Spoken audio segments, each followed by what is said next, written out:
This feels like an appropriate time to get to this topic because, well, we've got training camp later this week. But before we get there, NFL, Derek Carr was a lot closer to becoming the Jets quarterback than we think. Let's discuss. I'm going to lose my gosh darn bananas. Boy Green Daily starts now. Zoinks!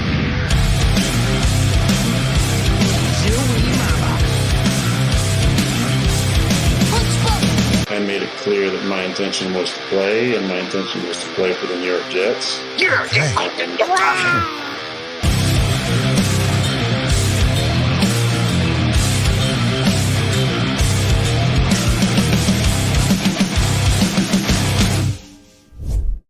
Let's rock and roll, Jet fans. Welcome to a Sunday edition of Boy Green Daily, a daily New York Jets video show, also available wherever you get your friggin' podcast. I'm Paul Eston Jr., a.k.a. Boy Green. I'm the New York Jets digital reporter for Heavy.com.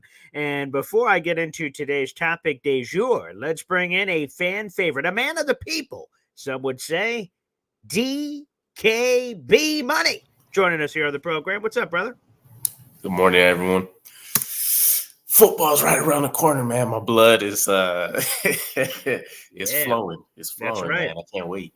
As it should be, because, we've been talking about, and we've had some wonderful topics here over the last couple of weeks and things to get into, which has been fun. But there's nothing better than the live action that's happening from training camp of stock up, stock down, and everything in between. So I'm looking forward to all that conversation. But before we get there, I feel compelled to discuss this topic before the season because let me just lay it to you straight. Before we play the video, which we're about to put on the screen here in a second, our understanding of the Derek Carr, Aaron Rodgers thing last offseason was that Derek Carr visited the Jets. Things went swimmingly. But what we believe, the fans believe what happened, is Derek Carr came in and the Jets said, things are great, but we're kind of waiting for something else. See ya. Keep doing your thing. Like it was a Jets decision that they waited because hey, sorry, Derek, we're holding out for Aaron. Not the other way around. We didn't believe that the Jets put a contract on the table and slid it over to Derek Carr. And if he said yes, there's no Aaron Rodgers, there's no NFL, what could have happened? But according to Derek Carr, that's exactly what happened. So without further ado, before we dive into this thing, let's play the footage. Derek Carr on a podcast within the last week, and he had some interesting things to say. Roll it. So with the Jets thing, that was weird because you had to know they wanted Aaron Rodgers, right? Yeah. And the thing which was different in that situation, Aaron's a 9 billion time MVP, right? And all that kind of stuff. But you still have to trade for him, whereas I'm free, and you can still keep those picks. You can still I was not asking for as much money as whatever they say your market is. I was like, I don't want to do that because I want wherever I go, man, I just want to win. And so use the money. I don't care. And so that situation, I remember sitting there with Saleh. He's like, look, man, we'd love to have you. It's up to you. I was like, I would love to make that decision right now because Robert Saleh I am probably his biggest fan. I absolutely 10 out of 10 love him, would run through a wall for him, even if he's not my coach. I'd still if he was like, I need you to do this. Yes, sir. I would do it. Yeah.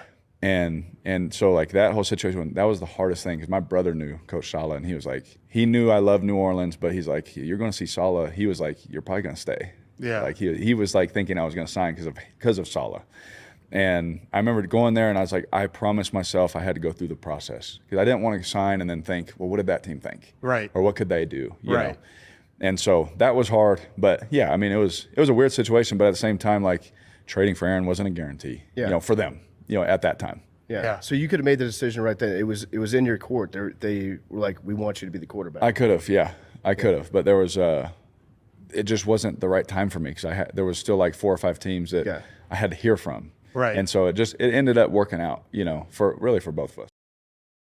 You couldn't have said it any better there at the end, Derek Carr. It couldn't have worked out better for either of us because, oh my goodness, can you imagine, which we'll discuss on the show, but if Derek Carr signs on the dotted line, Aaron Rodgers ain't coming to the Jets, which means he's either staying in Green Bay and they're figuring out some weird Brett Favre situation, or he's getting traded to the Raiders. But before we even get your answer on that, DKB, I don't even know how this is possible.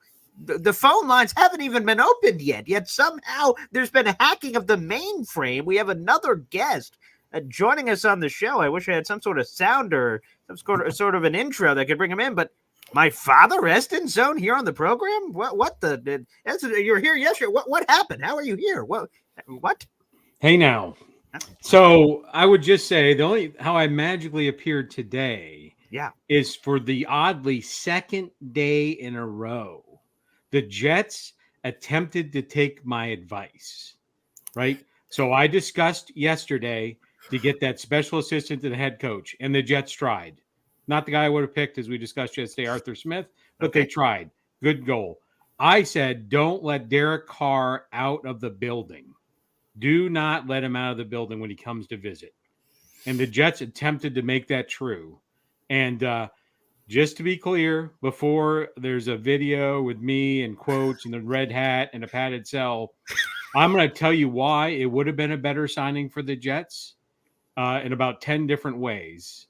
And none of this is hatred for Aaron Rodgers. They're just facts. So whenever you're ready, I can say why this would have been a better signing for the Jets. Okay, before you get there, let me, DKB, do you have a reaction to what my father said or the just initial Derek Carr video? So we will peel this thing back like some onion layers to really get into this because, again, I've got some statistics. There's also a full article in the YouTube description down below where I've tried to break down some of the details of the NFL, what it would have meant and all those kinds of things and what kind of team we'd be talking about here, which we'll get into. But any initial reaction to the video? I'm not sure if you had seen that previously, DKB. And also to my father, apparently he's Team Carr. Haven't seen the video, so it's good to kind of get the I guess quote unquote full clip. Sure. I'm not as surprised. The only piece that's really throwing me off here is that the New York Jets actually made a significant push for him, right? I remember him coming in the building. I was actually a huge Derek Carr fan myself in terms of bringing him in the loop and what that could have meant for our offseason. So I was one of the guys pushing hard on my channel, like Derek Carr absolutely has to be in green and white by the end of his visit for all of the things that he was mentioning as well, right? He's coming for free. Contract's going to be less significant. You're going to have him in around the building facility, all that kind of good stuff. All of the things essentially non-football field related were just huge pluses in my eyes when it came to Derek Carr. And then, of course, you don't get the headache of everything that comes with Aaron Rodgers, with the media hype and, all of his beliefs and crazy stuff that bleeds into football. So it just seemed like a huge win, kind of unrelated, but also free agency wise, I think it would have helped us too. I know I heard the rumors about us going for tackle Luminor from the Raiders before, which I think would have been a huge plus. And, we ended up getting beat out by the Giants for him. But there were so many little dots and connections. And just that when I'm looking at free agency through my lens and checking off the boxes that I want, he hit everything that I could have asked for. So AR is AR. It is what it is. Again, I think he put it right too, right? I'm happy with how everything ultimately turned out. I do think potentially we're in a better place, though, still, if we would have had Derek Carr. Wow. So first off, I just got to say, apparently it wasn't a lonely car ride for Eston Zone. He's got some extra passengers in that thing. The one thing I will say to your point, DKB, that would have helped for people that kind of forget the timeline. Like I said, I have the article to try to catch you up, is the car thing was February. Remember, because of the weird contractual option that the Raiders would have owed him the money, they had to drop him in the middle of February. He eventually visits the Jets within the month of February. So if the Jets would have signed him, again, by all accounts, I don't know why Carr would be lying. So the Jets slap a contract, slide it across the table, offer it to Carr. He's like, I want to go through the whole process. If he says he doesn't and signs, the Jets know who their quarterback is 3 weeks ahead of free agency. The thing that hurt them, from what I heard from a couple of Jets potential free agent targets, is the fact that they weren't sure if it was going to be Aaron Rodgers or Zach Wilson. And they were like, that was the Orlando Brown offseason, wasn't he? Exactly, I think he was one of the right. top So guys that specifically 100%. highlighted that. Orlando, Calais Campbell. There was a lot of them that were kind of like, when Aaron Rodgers was texting Calais, hey, join me in New York, he wasn't even in New York yet. So there was a lot of like, who gives a flying hoot what Aaron Rodgers says? If he's recruiting them and he doesn't show up, to Derek Carr's point, trading for him wasn't a guarantee. You have to come to an agreement. Aaron Rodgers has to be there. There's a lot of moving variables there. So the fact that they didn't know who their quarterback was, from what I heard, hurt the team last year and some of their free agent pushes because they didn't know who the quarterback was going to be officially. And to be honest, the official trade didn't go through until my birthday week, which was the draft at the very end of April when free agency was well in store. But let's throw it back to you, Ejden Zone, please. Feel free to explain your take. Apparently, it won't be a lonely one. DKB was in your car. Yeah, I mean, it's really, and it depends on where you want to start. Okay. And I'll share with you that Derek Carr's career passing yard average would put him second time in yards per season in Jets history. Who's Five, first? It's Joe Namath. I'm talking about his average. Yeah. Against Joe Namath's best season. That's what I'm talking about. Oh, I see. Oh, okay. Right? I understand now. Yeah. Yeah. Okay. His average is just below the Jets' best ever. So in 9 seasons, he's been just below the best quarterback passing yards ever in Jets history. Okay. There's a fact for you. Sure. I'll tell you that in many, and this is not hatred of Aaron Rodgers. I'll tell you a lot of facts. The fact is they almost have exactly the average passing yards per season, almost exactly. And I'm giving Aaron Rodgers a pass for his first 3 seasons where he's being paid that he didn't start. Right. I'm also eliminating last year. If you average it in, that makes a significant change. So 4 of his 20 years, I took off the board. Yeah. And then you average the rest in, they're almost yard for yard exactly the same. Right? Proportionally speaking, Derek Carr has achieved greater than the Jets single receiver average passing 4 to 5 times in his career. Aaron Rodgers done it 8 times. However, Aaron Rodgers has played 20 seasons versus 9 for Derek Carr. So pretty equal there. Another equivalent is Devontae Adams, first and second best receiving years. Aaron Rodgers, Derek Carr, less than 50 yards difference between the two. So there's some more facts for you. Okay. So you put all that together. Aaron Rodgers' salary that he signed for 3 years, when he signed it, I know later things happened, but the fact is he signed for what he signed. Yeah. And Derek Carr's identical average salary per season. So you start putting all this stuff together, right? Right. That's $37.5 million. That's 11th in the league right now, an average per year. Yep. And so really, here's where I'm at. Here's why Derek Carr would have been better. Okay. The runway is infinitely longer. Derek Carr, arguably, is halfway through his career, potentially halfway through his career. Sure, he's like 30, 31, yeah. Mm-hmm. Yep. And so Aaron Rodgers, we can all agree, is not halfway through his career, right? And so, again, all things being equal, if Derek Carr, right, who threw for about 3,900 yards last season. Actually, I got his numbers right here. Yeah, you don't have to, which, by the way, are worry, worth. I'm right. You don't have to worry. I'm right. No, I'm not saying you're wrong or right. I'm just giving the context to the people to understand what season basically they gave up on with getting Carr as opposed to Aaron Rodgers. His numbers are really good. It's 3,878 passing yards. He completed 68.4% of his passes, and his touchdown interception ratio was terrific. 25 touchdowns, 8 interceptions. So the numbers are good. Again, I'm not. You're operating from like a defense standpoint. Like I'm not going to destroy you or attack you. I'm just saying in a good way. He appeared in all 17. Rodgers appeared in 4 snaps. So he appeared in all 17 and put up very good numbers that would favor remarkably in Jets all-time history. Yes. Yeah, I'm not banging on Rodgers for last year. It's not about that. But it's just recognize this.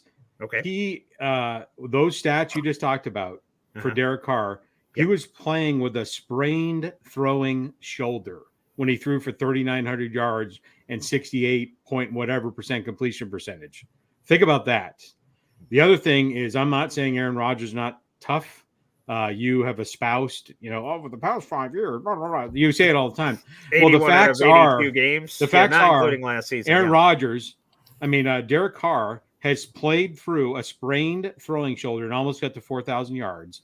And he is the only quarterback in the history of the NFL that played with a broken back. 2017, he played with a well, what? Well, Aaron Rodgers' back has been on the injury report his entire career because he's been carrying the team. It's been sore from carrying those Packers. He lightened teams. that load last year, apparently. But anyways, I would just say, so the runway is significantly different. Derek Carr is a team guy.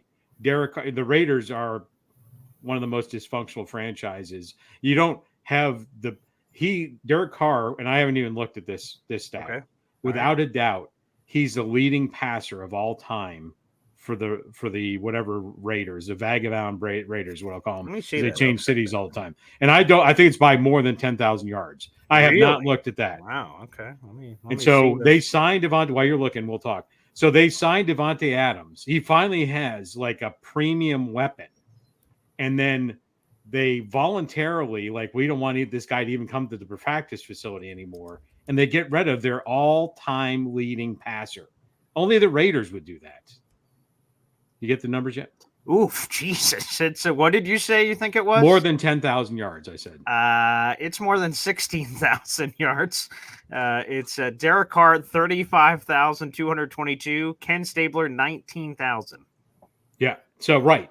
So that's what that makes zero sense, right? He averaged to the Raiders approximately 3,900 yards a season. Mm-hmm. And the Raiders, and this guy, if you've heard anything about him, read anything about him, very spiritual guy, very religious person, giving it up for the team, playing through a sprained shoulder for the majority of the season last year for the Saints, playing with a broken back where he was advised not to play in 2017. This guy is the guy you want on your team. So, yeah. Can I throw go ahead. I'd like to throw two challenge flags, and feel free, DKB, to get in here too. My question is exactly what Bernard Nixon just said in here. Okay, all the numbers are great. Carr didn't win the worst division in football, the NFC South. His team went 9-8, and they missed out on the playoffs with the tiebreaker. They won one more game than they lost last year. He appeared in all 17. He put up wonderful stats. Why didn't they win the division? They were the shoo-in favorite prior to the season once Derek Carr was acquired, and they said, look at this crappy division. He should have an automatic home playoff game and the division, and he didn't make it. Why? Yep. So you talk about last year specifically? Yeah, last year. Yeah, last year specifically. That was projected. Yeah. The worst team. Tampa Bay came on fire, and the Saints did not have a great team last year. I don't know if you remember that at all. The Saints team was not good. So you're putting it all. How many Super Bowls does Aaron Rodgers? How many Super Bowls does Aaron Rodgers? He's won 50 million MVPs. How many Super Bowls has he won? Has he brought to the table? Well, isn't that how many games has he won for the Jets? Isn't that one more than Derek Carr? He won one and Super Bowl MVP. Derek Carr's won 0. Derek Carr has only had 40% of Aaron Rodgers' career. Okay, so he must be a late bloomer. I'm sorry. Yes, obviously. Okay, your argument makes no sense, by the way. In Green Bay, Aaron Rodgers had a better coaching, better quality players around him. They had an entire team. That is why he's won more games than Derek Carr. Derek Carr has gone out there in the Raiders. That was a bad team with a great quarterback. The Raiders have had great rosters. Amari Cooper, Khalil Mack, Josh Jacobs. They've had really good talent. They've had good players and talent, yes. Well, yes, players, talent. Yep, those are all good. The thing that I question, though, with old Derek Carr here is the other point I would like to bring up is that ESPN, just did a ranking of the top quarterbacks in the league, and they spoke to scouts. They spoke to coaches. They spoke to league executives. There was 80 of those kind of people all together for this panel. Father, I don't know if you read the piece. Do you know where Derek Carr placed? No. Not in the top 10. Not in the 6-man honorable mention. He didn't even receive a vote. All in all, you add up all that together, 18 quarterbacks were nominated, discussed, and there's 32 teams in the league. 18 of the 32 grew mention.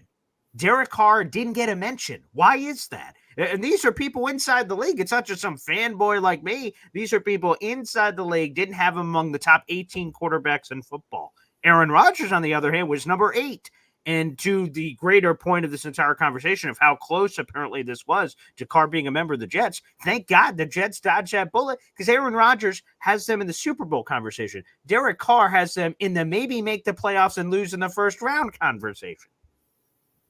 Yeah, your argument makes no sense. Okay, so can you answer the ESPN thing? 80 scouts, league executives, and coaches did Derek not Carr's include been him in the top disrespected. 18. He's been disrespected his whole career. How can somebody who has played and 8 or 9 seasons and have close to 40,000 yards get the disrespect? I don't understand it. And I'm talking about the future of the Jets, the runway. Where are the Jets going to be? Hopefully, the gentleman from Florida State is able to rehab and come back and contribute. GT3, baby. Yes. And hopefully that's true. But if it's not true, whenever Aaron Rodgers is gone, the darkness comes back out and says he's not going to play anymore. Whenever that happens, whether it's tomorrow or next week, whenever that happens, where are the Jets going to be? You would have had Derek Carr for the long term. And just before you jump back in, right, draft sharks. You know what they say about the potential number of games that Aaron Rodgers is going to make it through this year? I love a good draft sharks reference. Feed it to me. They say he's going to miss 4 games due to injury. All right, that sounds fair. Okay. How many games do they predict Derek Carr is going to miss due to injury? It feels like a rhetorical question. It is a rhetorical question, Farley. 1 game. Okay. He's younger, he's healthier, and who knows? 4 plays in the season, maybe he gets up and snaps a ball in the next snap. That's all I'm saying. I'm saying they're comparable quarterbacks, right? One's been on a much better team. And I don't know, you got to go take some time after the show is over and Google comparable or comparable. If you need help, go ahead and do that. Yeah, please. I was to the end. Average yards per season, right? It's right there. Longer runway. You don't know how much longer Aaron Rodgers is going to play. That's the reason. Yes, Aaron Rodgers had more success. Stat comparisons wouldn't be it wouldn't be the way to go for me, right? When I was hyped about Derek Carr coming, there was a few factors. One, he's been on bad teams, which I fully agree. Between the coaching staff dysfunction with them, he was kind of in a what was the other situation? Like an Adam Gase, Le'Veon Bell type situation, right? The coaching staff liked the talent, but kind of didn't really want him and was just trying to, make the best of, chopped liver going on. But always had leaky defenses, right? That's one of the things that's never talked about with the Raiders is those guys got, 40 put up on them on a weekly basis damn near, and he had to fight through that. He did have talented offenses, which I think is also a reason why you see him listed with some of the guys that are throwing for, 4,000 plus yards a season. I think he's averaging like somewhere between 25, 27 touchdowns a season. Pretty solid. Doesn't throw a ton of interceptions necessarily based on the volume of passes that he's tossing. But I look at some of the intangibles that he's bringing with it. Super leaky defense. One of the worst historically during his stretch with the Raiders for a good bit there. You have the fact that he's been able to go out there and actually scare teams like the Chiefs when they were, they've been hot, right? But he's been able to scare teams like the Chiefs. He's been able to beat out the Broncos when they've been high with their elite defenses. He's been able to challenge the Patriots at certain points. He's had a history of kind of pulling off a Eli Manning type effect against teams he has no business really even being in the home stretch with. And then I look at his ability to will his team to certain wins going along that same line. What is it? I think 2018 was his last playoff run there. And that was literally just like him and Josh Jacobs making magic out of absolutely nothing. No reason they should have been in the playoffs, especially over us. It is what it is. But combining that all of the relief we would have got from free agency's perspective, contract situation, all that. I think overall it's a better situation, but I don't think it's even close to compare the skill sets and talent that Derek Carr is bringing versus what you're getting out of a guy like Aaron Rodgers. And when it's all said and done, if I'm looking at it in a vacuum, if Aaron Rodgers doesn't bring us a Super Bowl, it's all for nothing essentially, but really it was a wasted, 3-year span. We got 1 year of nothing, 4 snaps, whatever this year brings. And then nobody is even guaranteeing that they're sticking around for next year, right? Versus with a guy like Derek Carr, you're probably talking about a contract extension or maybe still needing to move on.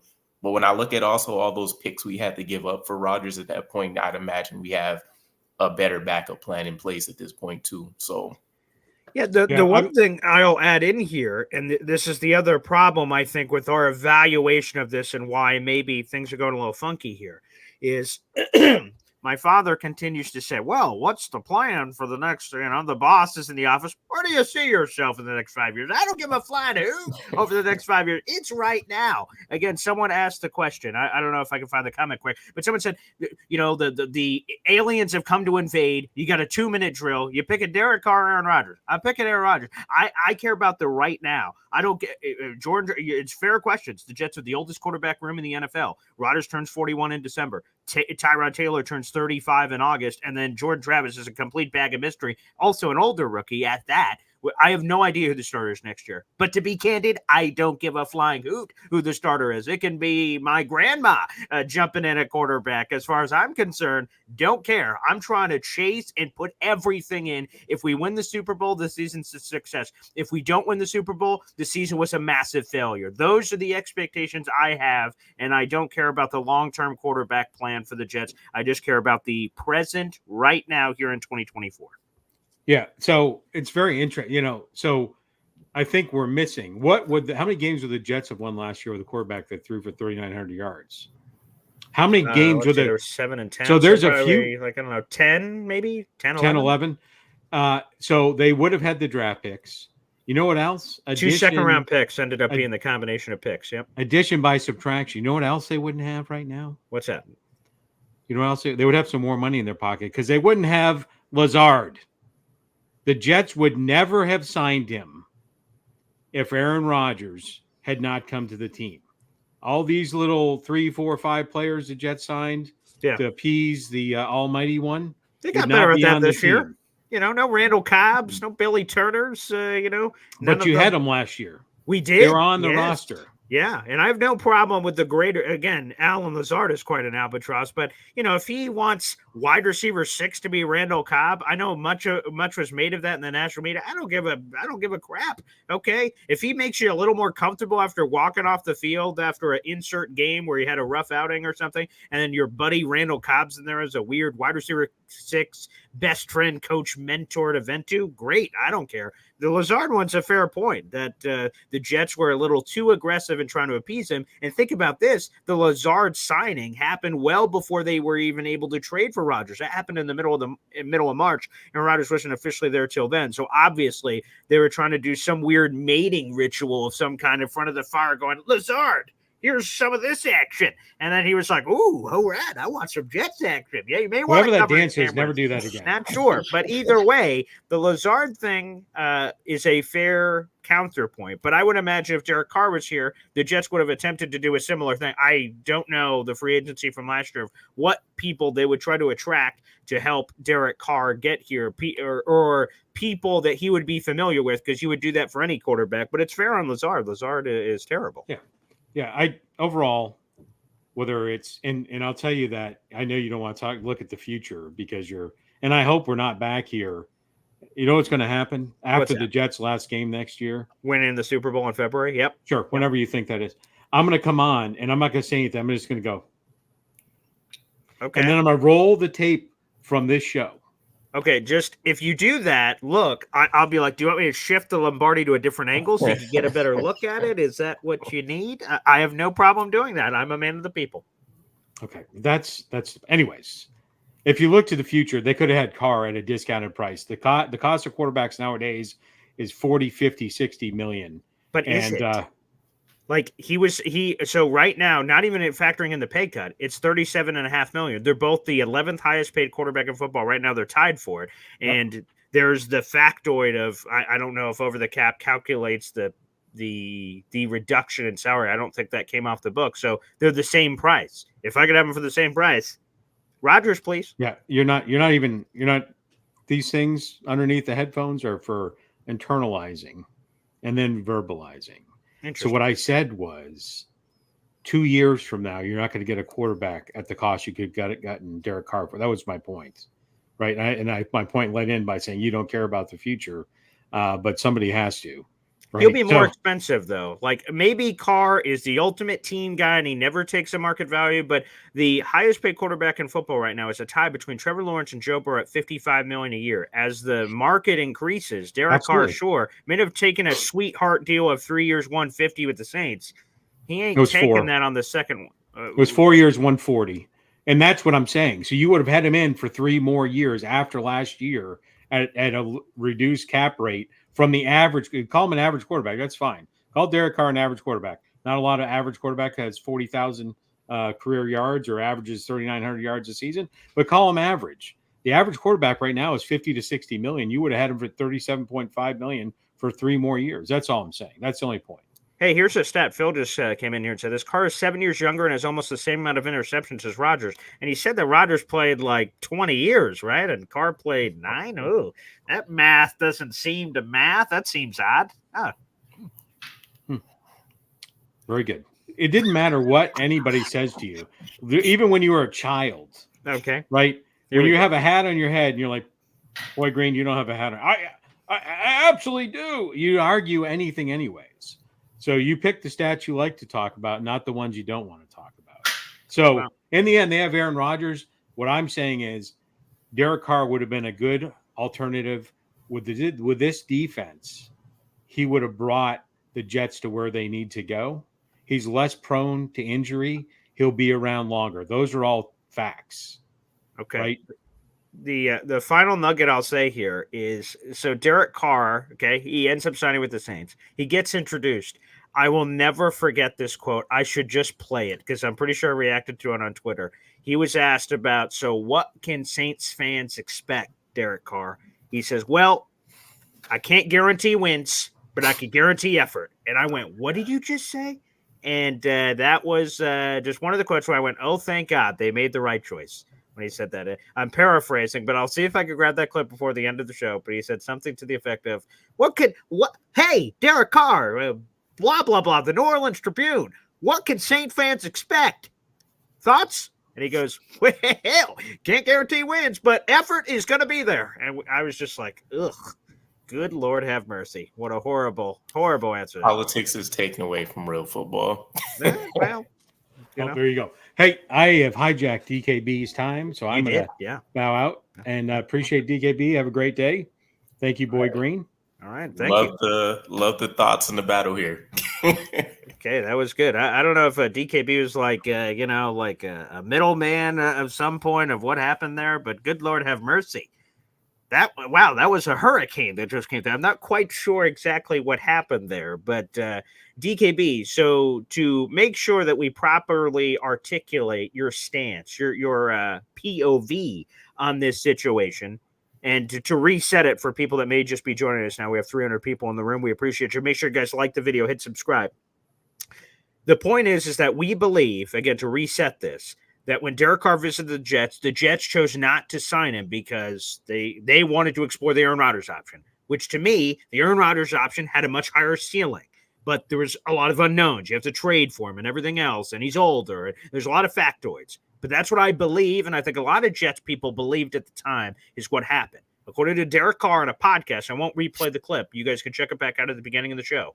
But according to Derek Carr on a podcast last week, the Jets had a contract in front of him that he could have signed and ended everything right then and there. And Aaron Rodgers, again, would have been traded somewhere else, which, by the way, I heard Connor Hughes earlier this week. Apparently, in this bizarre world, he would have went to the Raiders. Talk about that weird love triangle of how that all would have ended up. And he would have been reunited with his old teammate, Davante Adams.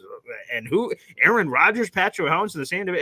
The NFL of how everything explodes from there is pretty interesting. But that's apparently what would have happened, that the Jets would have had Derek Carr. Obviously, they couldn't have acquired Davante Adams. So long story short, the theme of the show is Derek Carr was a lot closer than any of us thought to being the Jets quarterback. Like we talked about, I remember being hyped up. Okay, we got a guy visiting free agency, a quarterback. This is sexy. Let's talk about it. But I don't think any of us realized what this really meant until Carr spoke. So to throw it back to you here, DKB, that you were an advocate of sorts for Derek Carr initially, and now how everything's played out, even despite everything, that Carr played full season last year and Aaron Rodgers only played what he played, that you're happy where everything ended up.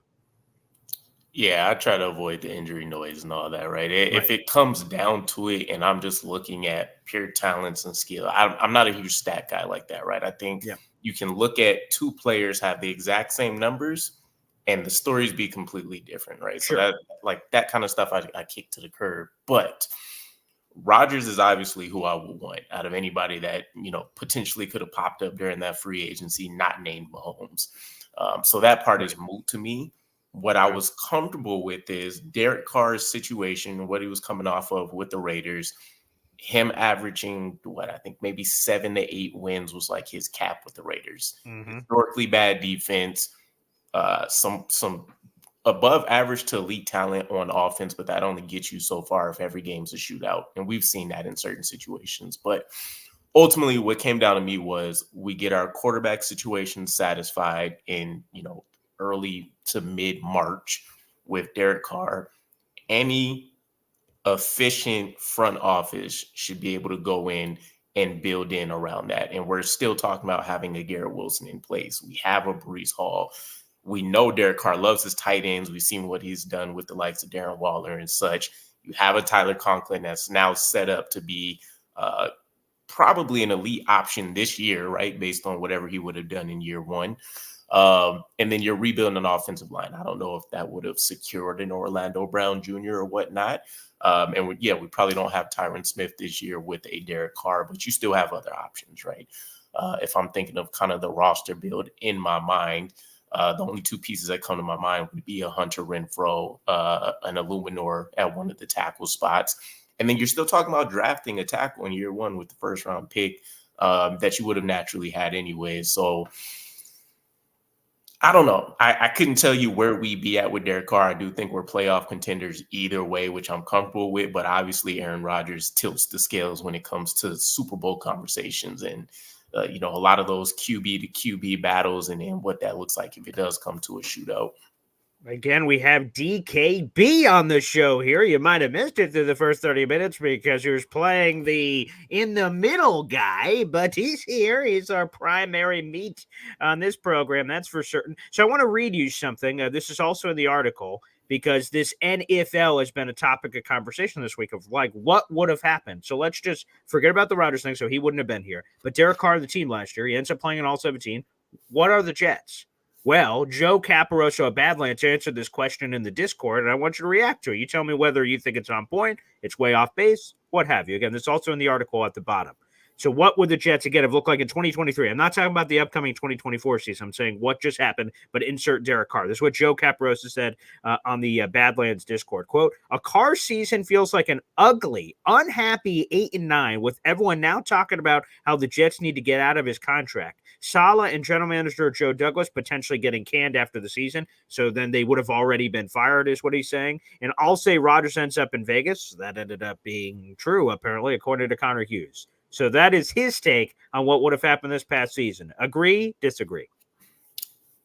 Disagree. Okay.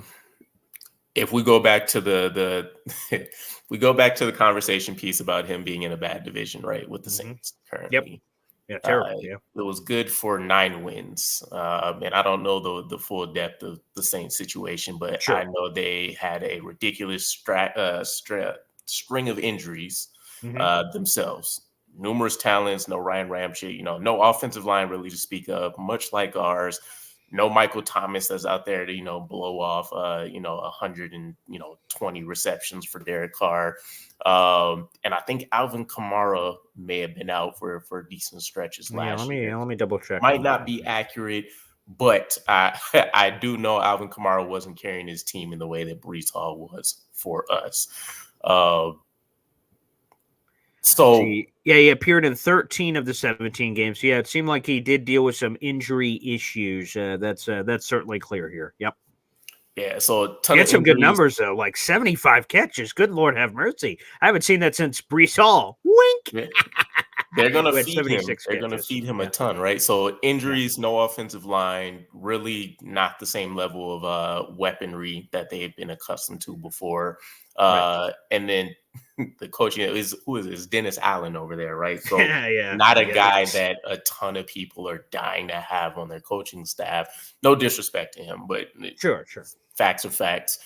Uh, it's hard to do the apples to apples thing in the NFL. We have been historically piss poor with Zach Wilson. He's guaranteed us 7 wins with an elite defense. Any decent qualified quarterback in the NFL is securing us at worst another 2 to 3 wins. Carr on this roster has to be worth at least 9 or 10 wins. That's a playoff season for us. I don't care what. There's so many quarterbacks just from last year, if you want to snatch and pull some people, that would have got us a win against the Raiders. They would have helped us potentially beat out the Chargers, right? A number of other games. And you can take some stuff away, the Eagles game and all that kind of stuff. But literally, Zach Wilson's best game was the Chiefs. We got excited about a couple others that really still are average to maybe below average. He just didn't really cause a ton of interceptions. I think they're still vastly underrating what Derek Carr would be. But yeah, if I'm looking at him on this roster last year, I think we're hitting 10 wins. All right, let me ask you this, because it's fairyland, right? This is a real. Thank God. Yeah, like I wake up. Oh no, Derek Carr actually is. No, I'm just fucking around. Like 17. That would have, again, objectively, the numbers last year are pretty damn good. A 68% completion percentage. Near 4,000 yards, 25 touchdowns, 8 picks. If I wiped the name away and said Aaron Rodgers did that, we'd be going, woo, crazy ass season. This is great. So, it's interesting. But what do you think? So, like with Rodgers, where the ESPN ranking was and everything, we're all talking Super Bowl around here, around these parts. Like, that's what we want to do. We haven't been to the playoffs in 13 years, but screw the playoffs. That's a formality. We're doing that thing. Super Bowl, baby. That's where we're going. So I'm curious, how much of a Super Bowl contender do you believe the Jets would have been last season with Carr? Again, with his health, he appeared to be healthy. And heading into this season, because if Carr had that season last year, I would imagine, and I agree with you on the Joe Caparoso thing, I don't think they're looking to get out of that contract. Maybe he didn't really understand the numbers, or we have a prior opinion of what Derek Carr is or something. So I'm not, I don't have Joe on the show, so I don't know if he calls in. I'll let him say his piece. But with that being the case, I'm curious what it would have been last year if they make the playoffs, as you prognosticate, and also what would be our theme right now as we're about to head into training camp. We're all fired up. Ooh, baby, can't wait for this. What would our thought process be with Derek Carr in both of those realms? This is where I think you travel into like the world of unknown, right? There has to be a ton of projection because he hasn't been consistent, playoff bound QB. Again, I think 2017, 2018 was like the last time we seen him. And you're talking about the Bengal wild card game year? Yeah, where I think they played so. against each other? Yeah. Everybody expected them to be wiped, right? It was just a miracle they got in. It was kind of thinking about like that first run for the Seahawks with, what's that, Russell Wilson? No, I don't think that was Russell Wilson years yet. But back when they got in with like a 7-9 record, right? Beat out. That was the oh my God. That was obviously Beastquake. Who the hell was it? I'm looking that up right now. Who was the quarterback? If you can get it, it's right there, but Seahawks 7-9 team. Okay, if someone could get that before I find this, who in God's green earth, they won the NFC West that year? Drop it. Drop it. See if you could get it before me, because damn, I done lost Hasselbeck. Yes. It was still Hasselbeck? What the? I would have never guessed that. I would have never guessed that bastard was still around. 2010. Holy, it was Hasselbeck. And look at J.P. Losman. Isn't that the former Buffalo Bills guy? Good Lord. I remember the bald head. I couldn't get it out of my brain. Matt Hasselbeck. I would have never. I thought that would have been past his era. Not like, I know he brought them to the Super Bowl. There was the 2005, 2006 Super Bowl Steelers Seahawks. But man, I thought he was gone by then. Holy friggin' crap. That was Hasselbeck. Wow. Yeah. Throwback, right? Shoot. But yeah, I mean, I don't honestly, I couldn't tell you I'd say we're Super Bowl contenders based on Derek Carr. I can say with an elite defense and how we've seen teams perform around having a strong run game and a quarterback that can just manage and maybe make a splash play here or two there, we've seen success, especially people on the downside of their career at the quarterback position. So I think I would be comfortable saying that we should at least get to the division round. I don't think we're just like a wild card team and we're done. But in the same token, I'm like, even to this day, I'm not comfortable seeing Aaron Rodgers in a championship game, fully expecting to get there. But, you look at his numbers and they're piss poor in the championships. Obviously, it's the NFC, which is also a whole nother ball game because coming over here to the AFC is going to be a step up too. But yeah, I would be pretty confident saying that Derek Carr, and we haven't seen this, but I would say Derek Carr with the defense equipped with him has a chance of stepping up to another level people haven't seen. Yeah. And obviously, it's the big unknown that you said. We don't know what other players would have been suddenly attracted to play with Derek Carr, and apparently Devontae Adams was attracted to play with Derek Carr. Who knows? Who else would have been on that mystery list? We don't know. DKB, how much time do you have left? Oh, I got you for another till the kids wake up. Okay, all right, beautiful. Well, we've got a bunch of calls, so let's dive in, you crazy bastards. And okay, we got some people making an appearance for the first time and some repeat offenders. Let's hopefully cooking up some good takes and great food. Chef Kevin Gilbert joins us here on the program. What's up, Chef? Hey, BG, DKB, what's up, fellas? What's happening, my man? Yeah, what's poppin'? Nothing much. Yes, BG, big fan of the show, man. I appreciate the good early morning takes, man. I drink my coffee with y'all, man. I get my Frappuccino stuff, little mocha. I do the cold thing. So just to jump in, for Carr, man, like, I'm with everybody for the most part liking Carr. But when you like really break it down, and you guys pretty much said some really good things about like who he is and how he moves, just think of our offensive line, man. Like Rodgers, he wasn't all that mobile. The first 4 plays, some people forget, man, the first 4 plays that he had before he went down, we had 2 first downs. Like, you know, with Brees, and then we had with his run, and then we had a pass interference. So I mean, we were moving the ball. But the other 2 times, obviously, when it went down, another play beforehand, he was getting hurt. So it was only eventual, it was a matter of time before, you know, someone was going to get hurt, whether it was A-Rod or it was Carr. Carr's a little more mobile. Someone was going to get hurt because of our line. We did have some neglect there. So to think that Carr's numbers would be the same on this team, I really don't think that would have been the case. Also with the Saints, like, and their schedule last year, I felt like the schedule was a little bit better than what we had. You know, you're playing the Panthers twice, you're playing the Falcons twice, even though we lost. Like, those are some easy wins there where you can also inflate your stats. So don't always look at stats, just look at the circumstances. A-Rod too, last year with our free agents, specifically on the offensive side of the ball, it was just a complete disaster, man, all across the board. I really can't think of anyone on offense where we really, you know, nailed it. And it sucked for me because we got Dalvin Cook. For me, I'm like, oh, I'm gonna get that authentic all black Dalvin Cook. Me being a chef, it makes a ton of sense. Yeah. I bought it, bust. I'm getting heckled in my section. Being a season ticket fan, it was like the absolute worst experience. I'm losing money. I'm getting yelled at by Jet fans. Like, it was just an absolute disaster. But this year, guys, let's focus. Let's dial it back now. Of course. Joe Douglas, I think for the most part, a lot of us fans agree he did a really good job with the free agent acquisitions and the draft. We got to play it out with the draft with the 2 running backs that we got. We just got to figure out Olu. I think that's a really good depth piece at the offensive side of the ball that will really help us out in case Tyron goes down, which I think we all can kind of assume that at some point in the season, he will need a breather. So I feel really good. It's just if you're playing Monday morning quarterback like what we're doing, Carr wins us at least 3. All right, I think we beat the Pats at home. Oh yeah, where we sweep. I believe we beat the Falcons for sure, and I believe we beat his old team, the Raiders. Yeah, I think you're right. Those were all there. But for me, I don't feel like Carr is a culture-changing quarterback like Rodgers. This year, Tyron's not coming here if Rodgers isn't here. I really honestly don't believe that. Williams, you know, our wide receiver, I don't think he comes here if Rodgers isn't here. So I feel like we got some tools, man.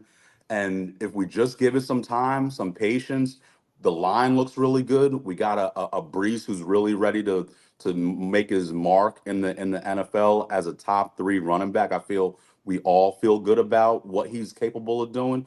Just give it some time, some patience. The first couple of games will dictate, in my opinion, how the season will go. We have some pretty good games the first 3. After that, you know, we can really evaluate and see where we're going to go from here.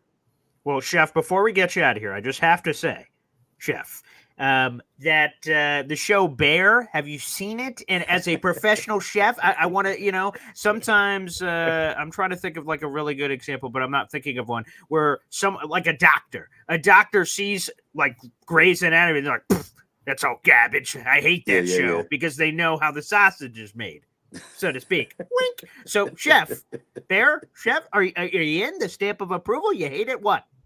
So I'm a fan of all cooking shows for the most part. Sure. Like to be honest, like the kid competition cooking shows, I don't really watch that too much because for myself, I don't really get anything out of it. Yeah, F them kids. Yeah.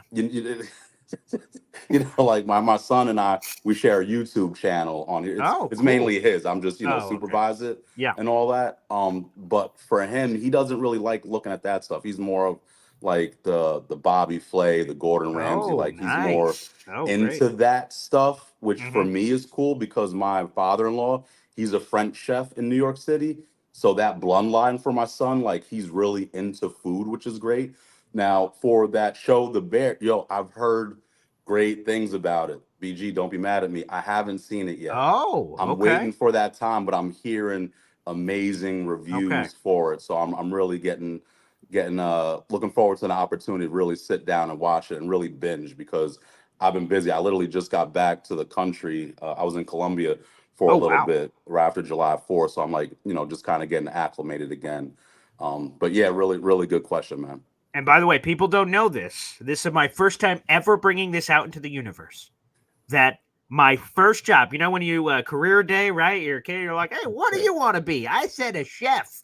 And my I think I have it back here. Let me see. It's going to take too long to dig through all these wonderful books back here. It's in the second level. My mentor was Emeril Lagasse.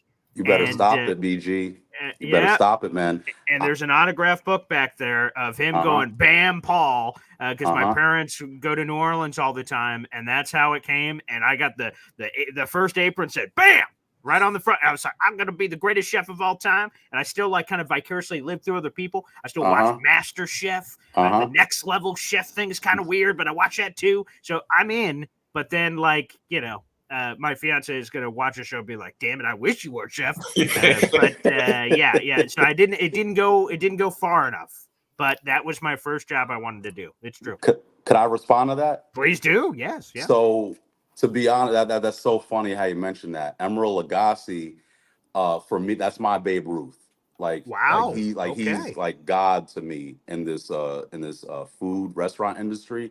Watching him when he had his show, he was one of the first chefs to actually do a cooking show where he had an audience, and that attracted me to the cooking and the flair and everything like that. Because for me, I'll be 40 next month. August 1st is my birthday. So for me, growing up, it was still women are the cooks. Men shouldn't be cooking. That stigma and all that. For me, I just enjoyed cooking and entered a couple of cooking competitions and won scholarship money to go to Johnson & Wales, where Emeril Lagasse went. So for me, I just started entering a bunch of cooking competitions and won a lot of money, where I actually went to Johnson & Wales for free. I went there, just off of winning competitions and all that kind of stuff. And I was able to be in the same dorm as him. It was a really surreal experience knowing that I'm going to the same school as Emeril Lagasse, which is for me, a god in this industry. Wow. I'm going to be honest, because like I said, I appreciate all the cooking shows, but I'm probably not I'm in Jets Twitter weeds. I don't know if there's a cooking weeds of social media. So I'm not sure if people were oh yeah, Emeril Lagasse was nah, that old bastard. So I wasn't sure how he was perceived. So that's good to know. My father chimes in and says, all he could make was a toasted peanut butter sandwich. So his epic cooking career fizzled. Well, that's unfortunate. But again, I had high hopes, high dreams. Shout out to the OG. Yeah, there you go. Beautiful. But Chef, thank you so much for gracing us with your presence, fresh out of Colombia, and spectacular, man. We got to have you back on the man. show. Good work, BG, man. I'm a fan of your show, man. Keep it up, man. God bless. All right. Appreciate you. And then the kid jump into the cooking game too. Oh boy, we got to hook up with Chef Gilbert there for some future cooking action. Good Lord, are you? You guys have such good cooking experiences. Like the only Emeril Lagasse, I remember him showing it because I used to sneak up in the middle of the night when I couldn't sleep, and I'm watching like his little infomercial shows. Oh yeah, right. But all I got was I didn't get any cooking lessons. I got whelps from running around the house screaming "bam" and my mom like bopping me.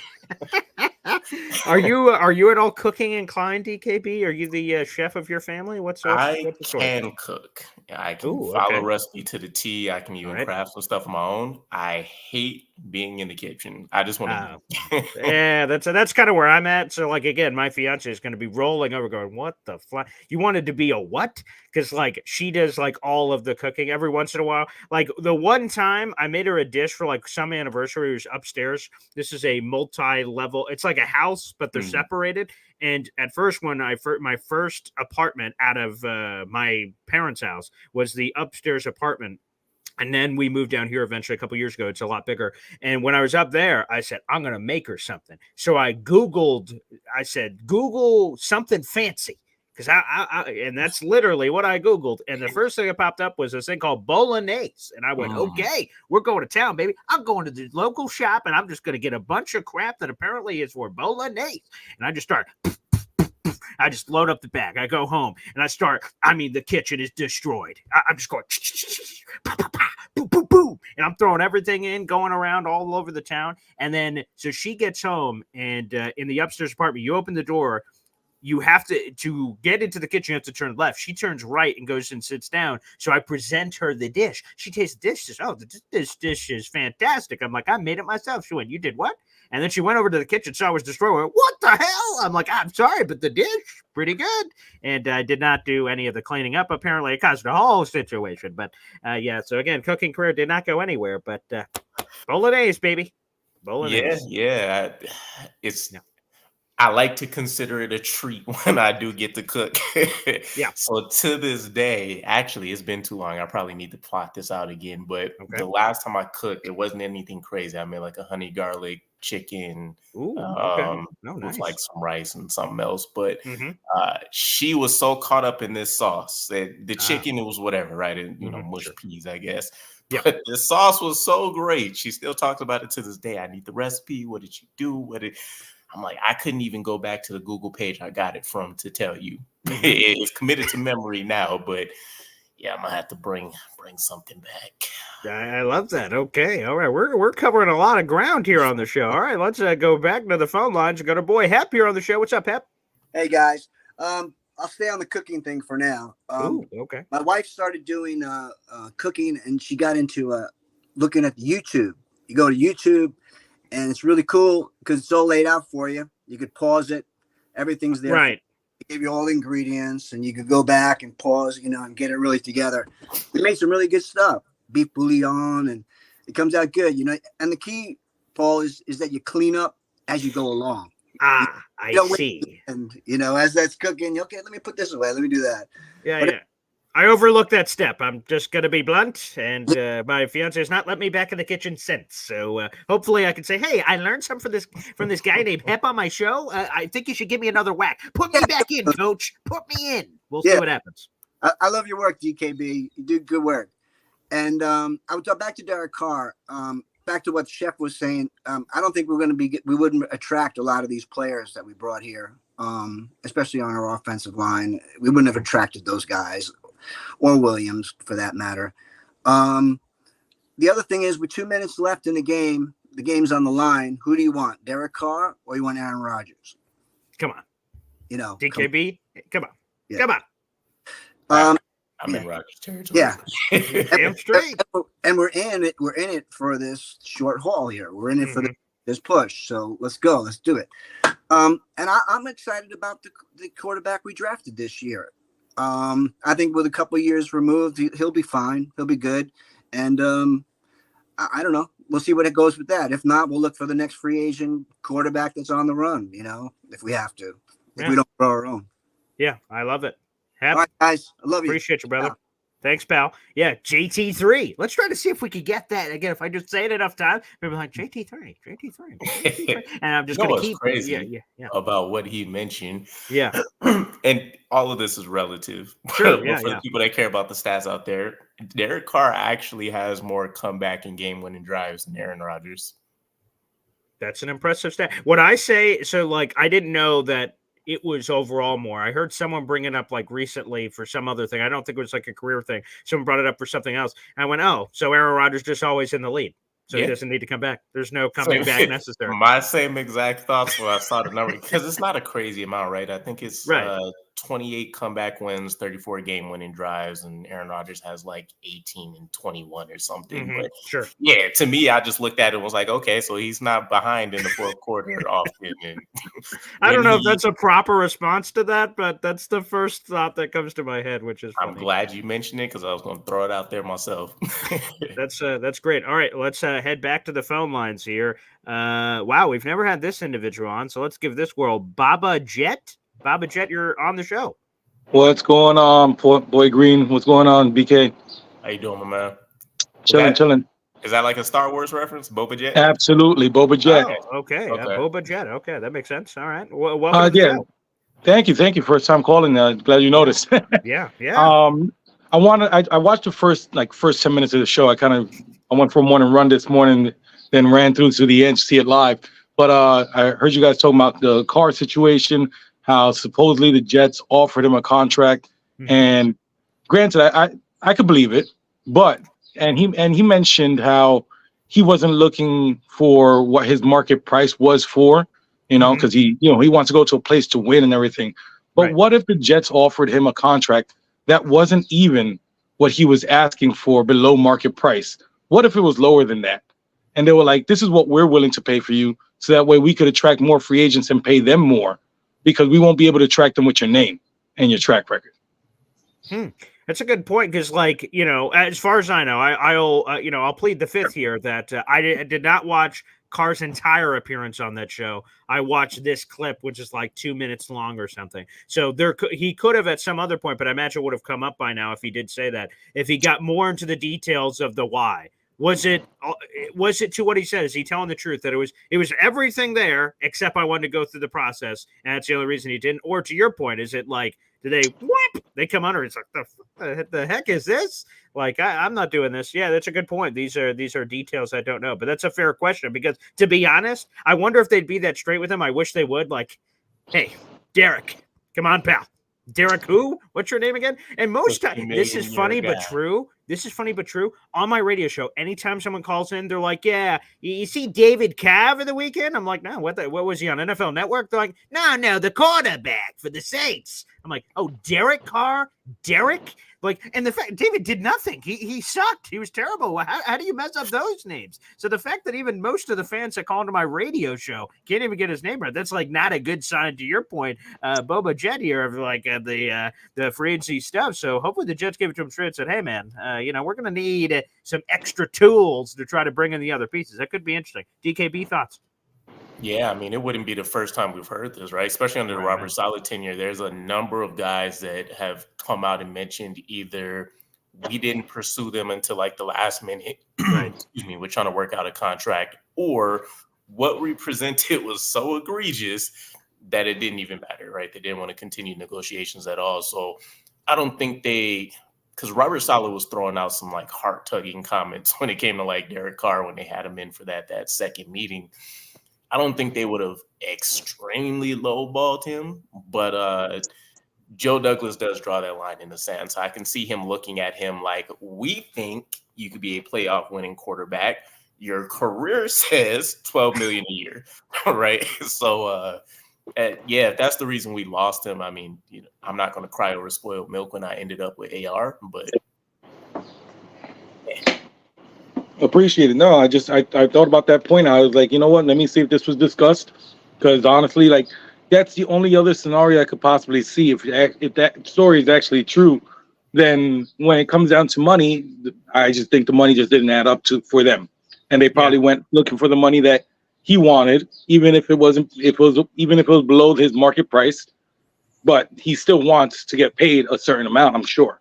Of course, right. I'm almost right. positive. You notice he didn't take the league minimum, Mr. Team Play. Obviously not. So, like, there's a line to all this, and Saints were pretty desperate too, considering their quarterback troubles that they were in prior to the Derek Carr era and between the Drew Brees era, obviously, of trying to fill that gap. So, yeah, absolutely. But Boba Jet, way to break the cherry, baby. And hopefully now that you kind of walked around a little bit, tested out the water, you like the temperature, feel free to call back anytime, my friend. Definitely. Thank you so much for the call, man. Yeah, of course. Thank you. Yeah, the call lines are available every friggin' day, baby. Great question. I bet you a bacon, egg, and cheese would have got it done. Well, that's for sure. Damn, NYJ Matt. Just a few years too late. All right, let's head back to the phone lines. And this guy has a let me play the sounder.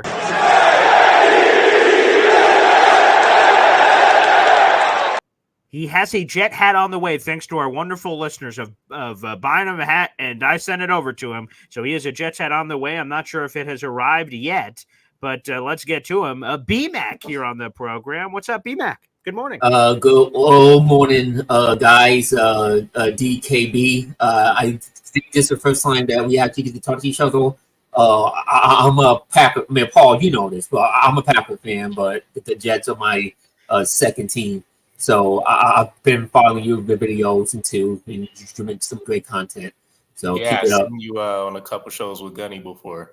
Yeah, Gunny. I'll go on a Jake show. I'll go on a bunch of Jet content creators. I obviously hear on Paul Boy Green show. You know what I mean? And yes, Paul.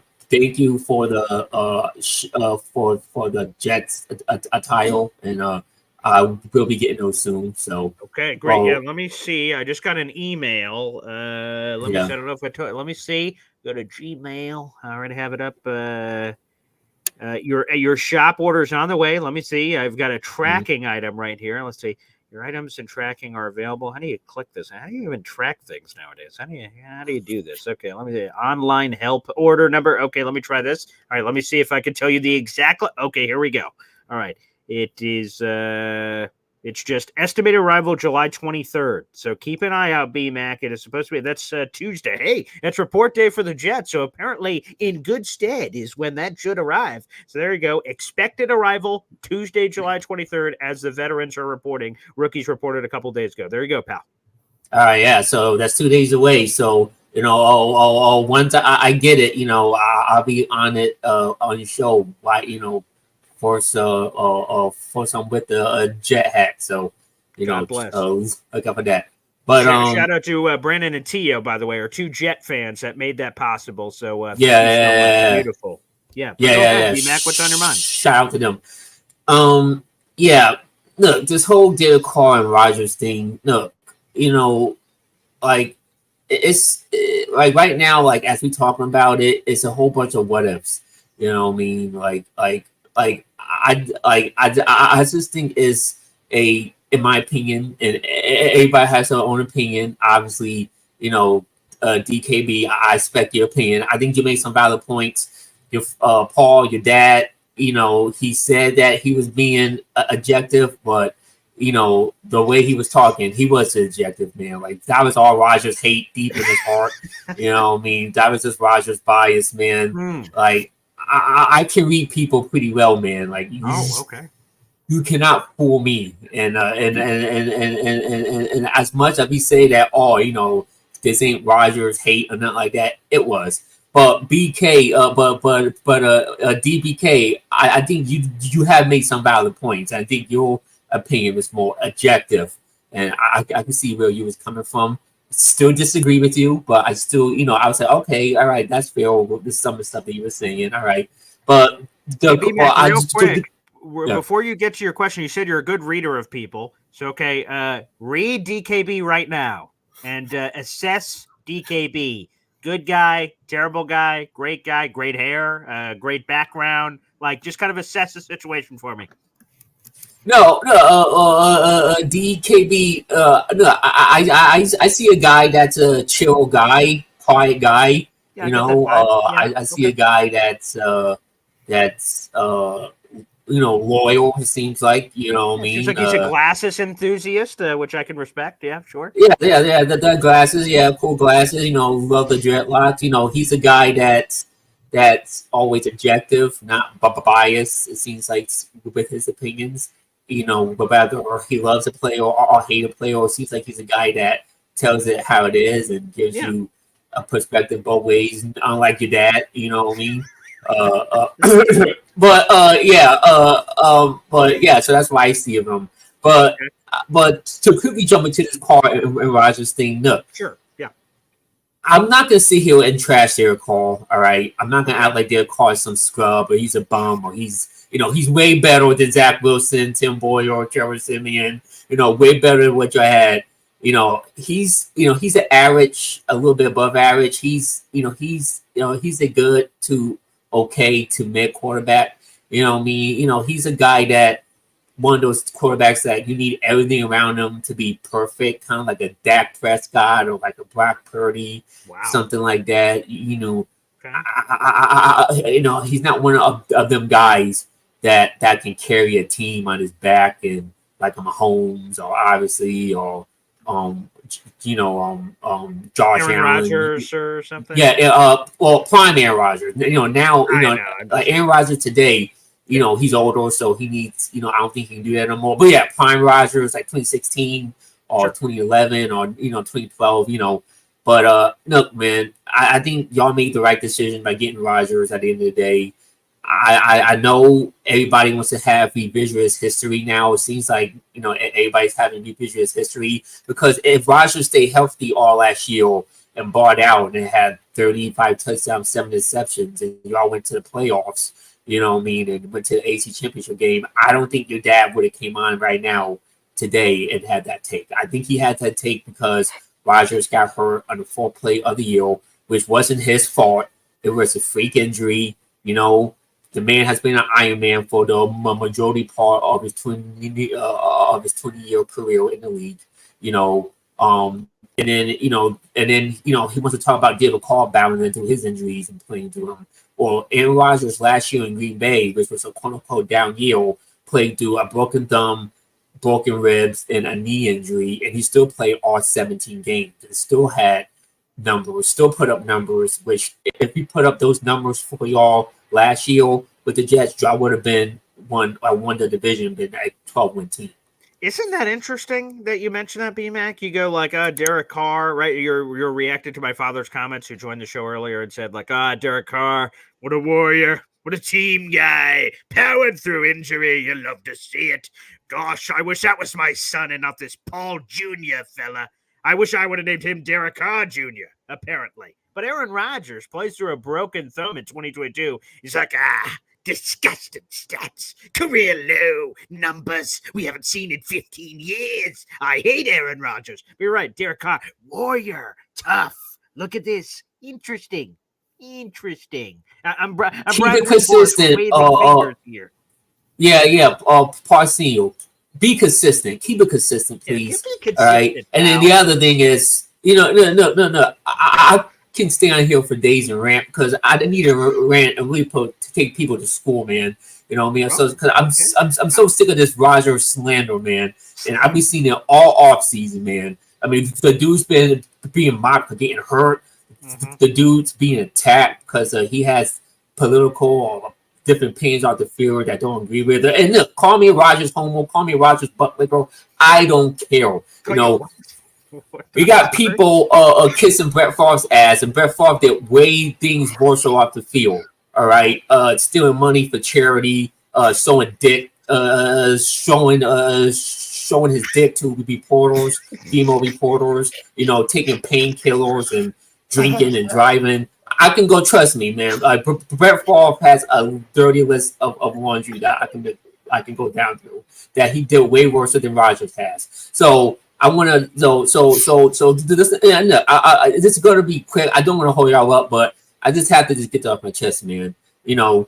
Rodgers in 2018, and not only 2022 did that Rodgers play through injuries. 2018, week 1, Rodgers went down against the Chicago Bears, came out, or went in the locker room, came back out. We were down 20-0. Rodgers came back out and led a historic comeback to beat the Bears, all right, in the second half. Played through the whole 2018 season with a sprained MCL on his knee with the knee brace. Played through the whole year and still put up numbers again that season. If he were there for y'all the last 3 years, y'all would have won 11 and 12 games and won the division. All right. Stop it with this Derek Carr. No. I'm not gonna, like I said, I'm not here to trash on Derek Carr. He's a nice quarterback. He's okay quarterback. But Rodgers and Carr, there's no debate, man. It's not even close. No, I get it. Last year it sucked. The injury, he went down 4 snaps. Nobody could have predicted that to happen. Like I said a million times, it was a freak injury. Greenlaw tore his Achilles in the Super Bowl, just running out there on the football field. You know what I mean? Kirk Cousins, tore his Achilles, all right, last year. And Achilles is a freak injury. And Achilles has nothing to do with age. It has nothing to do with getting older. It's a freak injury. A 20-year-old would have it. KD popped his Achilles and came back and played well, running around. And this is basketball we're talking about. So if KD can come back and play well at a high level, Rodgers can do it too. Kobe, yada. It happens, all right? And to say that, Carr would have got up on the 4th play and kept going.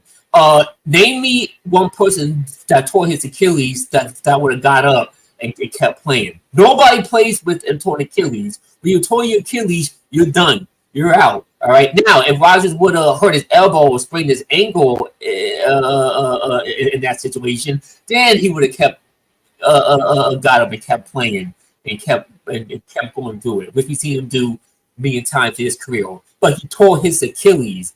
This is an Achilles injury. This ain't no elbow or ain't no no knee injury. It's an Achilles. So it's not realistic for someone to get up and keep playing with after what you what to your Achilles. All right. So Rodgers didn't play because he couldn't, because it was out. It wasn't his choice to keep playing, not because he was chicken or it's like, as soon as he got hurt on the 4th play, take me out. You know what I mean? I sprained my knee or I had a boo-boo. You know what I mean? No. So I just want to correct your dad on that. And so that's what I want to come. I came on to school your dad, and I kind of wish you had him up here so I can school him even more, because when he does these things, he doesn't use facts. He doesn't use context. He just uses he just say like he's like, well, if the sky is blue, it's blue. If the sky is pink, it's pink. He doesn't go into detail and explain why it's pink or why the sky is blue. The point in the difference is that no matter what happened, all right, even the disaster that happened last year, y'all still made the right decision. All right, you go with the big fish. You swing for the fences. Forget the draft picks. Forget all that stuff. Y'all been saving these draft picks for 13 years, and what have that got you? What have this got you? Those first round, second round picks. Nowhere for the past 14, 13 years. All right, y'all did something that no team has never done. You got a Hall of Fame franchise quarterback. All right, that can possibly change your franchise. We've seen this before, all right? Peyton Manning. You remember, people want to talk about Rodgers' injury. Peyton Manning had an injury to his neck, you know what I mean, and missed the whole year, and then came back first year with the Broncos, threw for 55 touchdowns, second or third year, went to the Super Bowl. No, that year he went to the Super Bowl, they lost, and then the next year or the year after that, went to the Super Bowl, and you know what happened, they won it. Brett Favre went to the Vikings, his age 40 season. Boom, success. Drew Brees had successful years later on in his career at age 40. Joe Montana went to the AFC Championship game with the Kansas City Chiefs. His first year, he was like 36, 37. So we've seen this before, all right? So I don't get why people are acting like, 40-year-old coming off an injury, just don't guarantee that this is not going to work, because there's a track record that these things have worked. You know what I mean? So, look, I can go on for days. I can go on for hours, but I just y'all made the right decision, and the injury wasn't his fault. It happened. Move on. It's a new year, new day, new regime. All right, forget about the past, stay in the present. Training camp's coming. All right, in 2 days. Y'all Jet fans should be happy, pumped up, be excited. All right, and enjoy the journey. All right. And wow. That's what I'm saying. God bless BMAC. Thank you for that. Wow. A lot to unpack there. That there were some plot twists I did not see in that story. Is it a photo, a text? What? DKP thoughts? I'm waiting for the legendary battle that is Pops versus B-Mac. Aren't we all? Yeah, everyone is asking for it in here. B-Mac, I know you're not like on the green room anymore, which is you click the link and then you're waiting down there for me to bring on the show. I can see that you're not in there, but if you are listening, wherever you are, my father normally joins every Saturday, so for the full show anyway, and apparently surprise guest appearances on Sundays as well, I guess. But, so tune in Saturday, I suppose. That's also, I believe, the first big Jets Open training camp practice is coming up this Saturday. So that should be a doozy. I think we're all looking forward to that. Normally people have to pay for tickets for that sort of thing. This YouTube channel is free, unless you guys join the Boy Green Coffee Club, which, of course, is always available. But, wow. What a show. That was good stuff. I genuinely never laughed this hard this early. Oh my God. I was tears. They're still coming from my eyes. My hands are wet from the tears that are pouring out from whatever just happened. He earned that hat for sure. But if Carr was ever going to come, I don't think it'll happen with us calling him David. Yeah, right. Isn't that was perhaps the most unintentionally hilarious thing ever. I don't want to give any disrespect. It started off as Derek. I don't want to give any disrespect to Derek. David Carr's just a fine guy, and I just went, my point exactly. Wow. Okay, that was a trip. Well, somehow we've gone on the show for basically nearly an hour and a half. Anyone know what's funny? Not funny as we wrap up the show here, DKB? When I sold this to my bosses, right? Because I said, hey, I have this idea. I want to do a show every day. And I said, my key pitching point to the gods at my company, Heavy on Jets, where this is streaming right now, I said, this will be snack size episodes, like 20, 30 minutes. A day. And then after doing it for a while, people are like, Paul, can you go on for a little longer? I'm like, yeah, okay. Yeah, let's go 30, 40. Hey, Paul, a little longer. Okay, yeah, 40, 50. Hour and a half on a Sunday. Blessed be he. Blessed be he. There's a reason I see people kicking it with Asman for like 3.5 hours. I'm like, this is insane. When I've heard that the other day, like, boy, I just wrapped up a 4-hour affair. I'm like, 4 hours? What happened on that show? What bodies occurred? By the way, BMAC, my dad just texted. He said, I must have missed some stuff. I had to take care of things in the middle. He said I dropped off after he left the show. So he's just catching up on all this BMAC stuff. So that should be a fun episode on Saturday. God bless. And the phone lines will be open for that show. DKB, God bless you for the time. Thankfully, you get paid by the hour here. So for God's sakes, for what just happened. But before you get out of here, we have nearly 500 people in the room right now. Please, one of the reasons I want to bring the show out to the universe is to spread the Jets gospel. We got a lot of great members of our Jets community pumping out content. Several callers have given you the tip of the cap. You need more tips of the cap. Where the hell can people hear your Jets takes on a consistent basis, DKB? So for those out there in the universe, I'm nearly not a social media guy, like whatsoever. So you guys will find me on YouTube, DKBX Jets, same thing you're seeing on the screen right now. People are trying to desperately convince me to jump into social media and get some of the stuff out there, try to build up the brand maybe just a little bit quicker. But I appreciate everybody that's on YouTube. You can find me there, and we'll see if I drop anywhere else. Okay. So the door's open. So you are open potentially to dipping your toe in those dirty waters. I might not specifically be doing it, but if I could be a little bit of a like a social media manager, I'll have somebody running my account. Oh, okay. Okay, great. So, okay, you might have someone doing it for you. So, like, just to do some promotion and things of that nature, perhaps. Yeah, I'll just give the thumbs up or thumbs down if I'm not liking something and just let them run with it. Okay, there you go. Jared B saying, DKB, great work, bro. Check out his new video. So, guys, make sure you do that. He's one of the best in the business, and I try to have him on as often as I can because he's an absolute gem and someone that can laugh with me just like the best of them, depending on the content that somehow comes out on this show.